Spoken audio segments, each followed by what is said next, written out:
வாங்குங்க இன்றைக்கி நம்ம புடலங்காய் முட்டை பொரியல் எப்படி செய்யலான்னு பார்க்கலாம். நான் மீடியம் சைஸ் புடலங்காய் எடுத்துருக்கேங்க. இதை இந்த மாதிரி நைஸாக கட் பண்ணி எடுத்துக்கோங்க. கொஞ்சமாக உப்பு சேர்த்துக்கோங்க.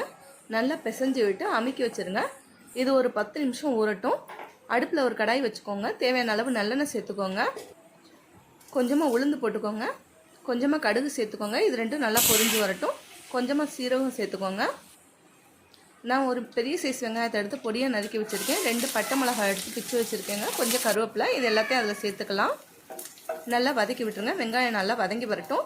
இப்போ நம்ம ஊற வச்ச புடலங்காயை எடுத்து நல்லா பிழிஞ்சிட்டு அதில் சேர்த்துக்கலாங்க. அடியில் தண்ணி இருக்கும், அது நமக்கு தேவையில்லை, அதை கீழே ஊற்றிடலாம். பாருங்கள், புடலங்காயம் நல்லா எண்ணெயில் நல்லா வதங்கி வரட்டும். நல்லா வதக்கி விடுங்க. கொஞ்சமாக தண்ணி தெளித்து அப்பப்போ தண்ணி தெளித்து நல்லா பரட்டி விடுங்க. மூடி போட்டு மூடி வச்சிடலாம். தண்ணி அதிகமாக சேர்க்காதீங்க, கொஞ்சமாக தெளித்து தான் வேக வைக்கணும். பாருங்கள், நல்லா வெந்து வந்துருச்சு. கொஞ்சமாக உப்பு சேர்த்துக்கோங்க. நம்ம ஏற்கனவே உப்பில் ஊற வச்சுருக்கோம், ரொம்ப கம்மியாகவே உப்பு போட்டுக்கோங்க. பாருங்கள், நல்லா வெந்துருச்சு. இதில் இப்போ நான் 3 முட்டை சேர்த்துக்க போகிறேன். பாருங்கள், நடுவில் இந்த மாதிரி கிளறி விட்டுட்டு அந்த இடத்துல முட்டையை பொத்து ஊற்றிக்கோங்க.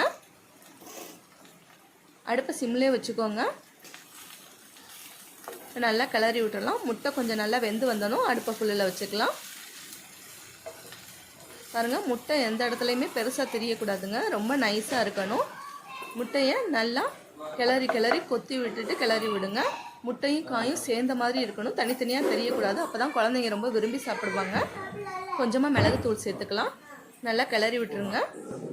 பாருங்கள், நமக்கு புடலங்காய் முட்டை பொரியல் ரெடி. இது உங்களுக்கு பிடிச்சிருந்துச்சுன்னா லைக் பண்ணுங்கள், ஷேர் பண்ணுங்கள், மறக்காமல் சப்ஸ்கிரைப் பண்ணுங்கள். தேங்க்யூ.